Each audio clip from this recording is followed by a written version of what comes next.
Remember that unique, innocent atmosphere of the 90s? In those years, a girl appeared on the silver screen, warming our hearts with her huge smile and characteristic crackling laugh. In the movie Clueless, she was Brittany Murphy.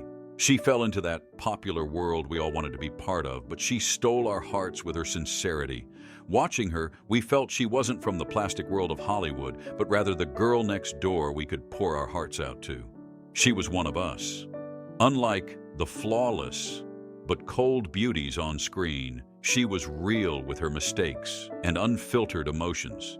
However, behind that radiant energy she scattered in every interview, there were the silent screams of a young woman being slowly crushed by the world's most ruthless industry.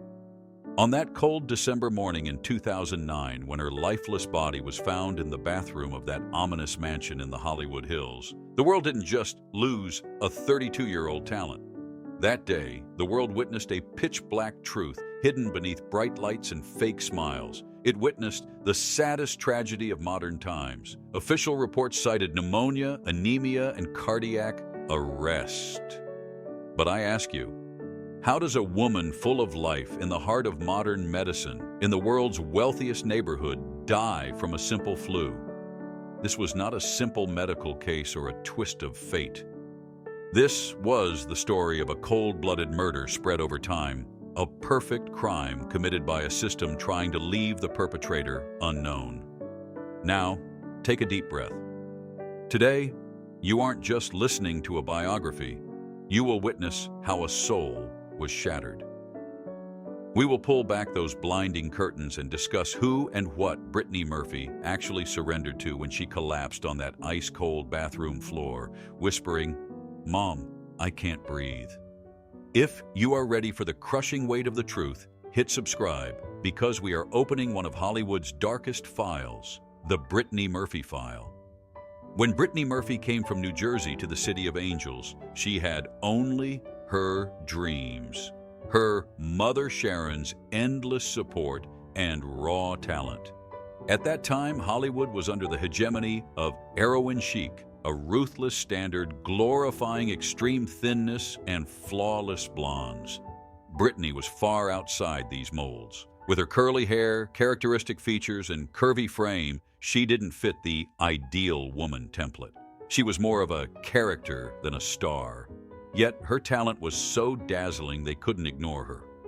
When she played opposite Eminem in 8 Mile, the only thing shining in that gray Detroit atmosphere was her eyes. She wasn't just acting, she was reflecting the fractures of her own soul and her hunger to be loved. That intense relationship with Eminem was perhaps one of the last moments she was real without a mask.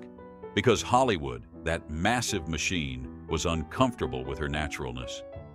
In those days, a toxic sentence echoed in producers' offices, shattering a young woman's soul. "You are talented, but not beautiful enough, not thin enough, not blonde enough for a leading role." This was her death warrant, the starting whistle of her mental collapse. The ticking of the clock, preparing Brittany's end, began. The healthy, cheerful girl was gone, replaced by a product that was skin and bones, trying to look like a Barbie doll with platinum hair, constantly smiling, but with the light in her eyes extinguished. While the industry tried to sculpt her, it was slowly emptying her inside. The savage paparazzi applauded her fading body as a fashion icon, actually celebrating her slow death. Behind that cheerful appearance in Uptown Girls, there was a broken heart, struggling to stand on set, constantly dizzy, hating herself in the mirror. When the innocent dream couple era with Ashton Kutcher ended, Brittany's last sanctuary collapsed. That relationship was the branch she held onto for normalcy. When it broke, Brittany fell into the void. She was now alone at the wolves' table, defenseless. Unfortunately, waiting in the shadows was a hunter. One of the darkest, most manipulative figures in Hollywood history was about to infiltrate Brittany's life, to suck out the last remaining light. This man would come disguised as her savior, but become her executioner. In the next chapter, we will talk about the toxic marriage that turned Brittany's life into a prison and that cursed house with death soaked into its walls. the real nightmare was just beginning. How does a bright fairy tale life transform into a suffocating gothic horror movie? In Brittany Murphy's tragic timeline, the turning point had a specific name: Simon Monjack. When Brittany said yes to this British screenwriter in 2007, a shockwave rippled through Hollywood. Who was this man? Where did he come from? Why did Brittany's oldest friends, her loyal managers, and even her former lovers feel a cold shiver down their spines the moment they laid eyes on him? On paper, Simon was a writer, but in practice, he became the warden of Brittany's life. Understanding the discomfort this name brings is essential because from the moment he stepped into her world, it was as if an invisible hand began constructing insurmountable walls around the young star. The girl who was once the life of every Hollywood party suddenly vanished from the social radar. Her phone numbers changed. Her emails were answered by Simon. Her interviews were conducted with him hovering uncomfortably close, and he even began crashing her meetings with directors. Brittany had turned into a prisoner in her own palace. When her friends tried to reach her, they were constantly met with that cold, detached British accent. Brittany is resting right now. In reality, Brittany was likely just in the next room, battling a profound loneliness, severed from the outside world. Simon isolated her by feeding her paranoia, whispering constantly, "Only I can protect you. Hollywood wants to devour you." And then there was the house, the magnificent yet ominous mansion perched high on Rising Glen Road. The history of this house was a red flag in itself. Do you know who Brittany bought this property from? The Princess of Pop, Britney Spears. And when Brittany sold this estate, she left with a chilling statement. "There is a strange, dark energy in this house. I cannot stay here." She believed it was haunted, but Simon insisted. He convinced Brittany that this fortress would be their sanctuary. Instead, that sanctuary was destined to become Brittany's mausoleum.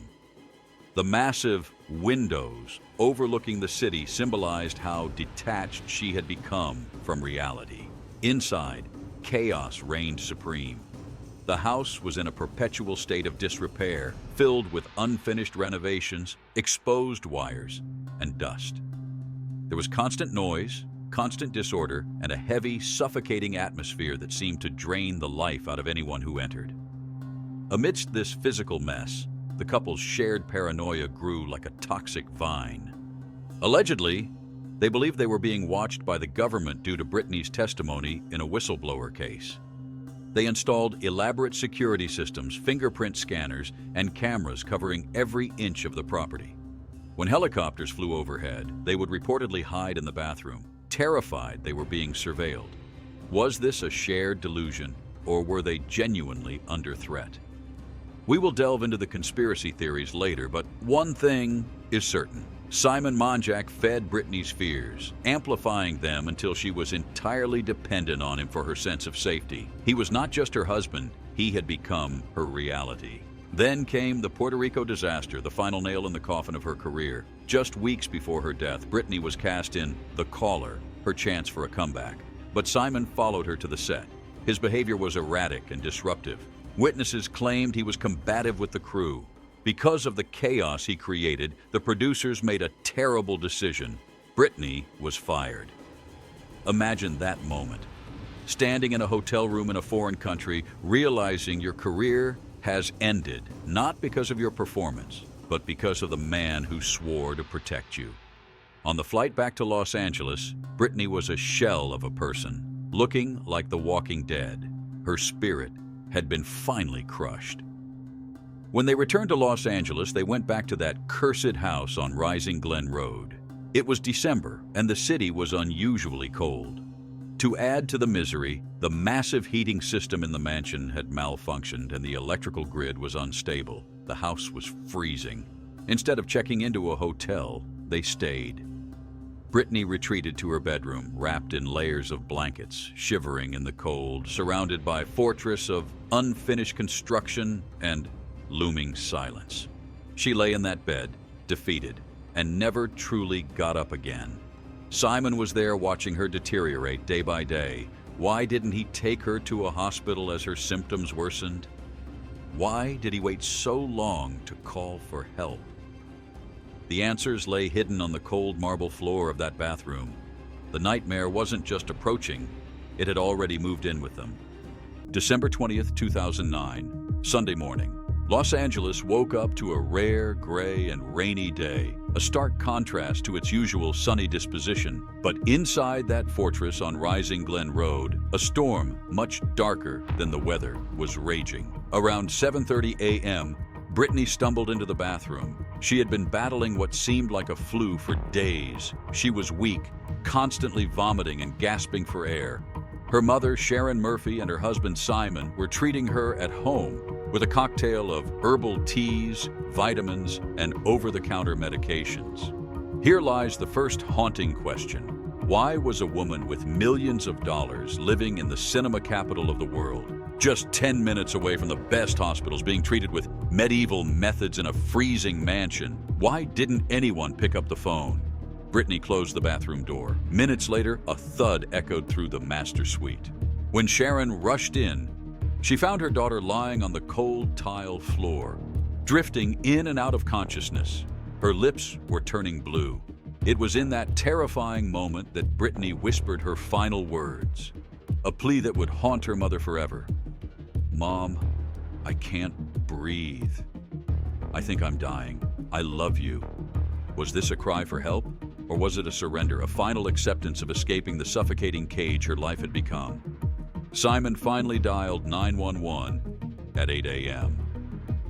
But if you listen to those recordings, the tone of his voice might send a chill down your spine, a strange, mechanical calmness amidst the chaos. When the paramedics arrived, they tried everything to restart her heart, but that beautiful heart, exhausted by years of stress, rapid weight loss, and the chemical cocktail she had been fed, had nothing left to give. Upon arrival at Cedars-Sinai Medical Center at 10:04 a.m., the clueless girl, the star who once lit up the screen, was pronounced dead. When the autopsy report was released, the world braced for a drug overdose story, expecting another Hollywood cliché. But the truth was far more disturbing. The coroner ruled the death as pneumonia, severe anemia, and multiple drug intoxication. To be clear, there were no illegal drugs, no heroin, no cocaine.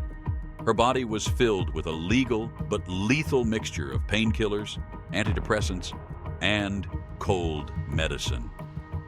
But the terrifying detail was the anemia. Brittany was so anemic that her body had essentially run out of blood to carry oxygen. She hadn't just died in a moment. She had been slowly dying for weeks, fading away right in front of her husband and mother. They had watched her wither, and they had done nothing. At the funeral, Simon Monjack's behavior made everyone uncomfortable. He wept loudly, playing to the cameras, claiming his world was destroyed. Yet his eyes seemed vacant. He spoke of a Hollywood conspiracy against them. But the story was about to shift from a tragedy to a full-blown horror mystery. Fast forward just 5 months, May 2010. Same house, same master bedroom. The phone rang at 911 dispatch again. The caller was once again Sharon Murphy. And the person dead on the floor was Simon Monjack.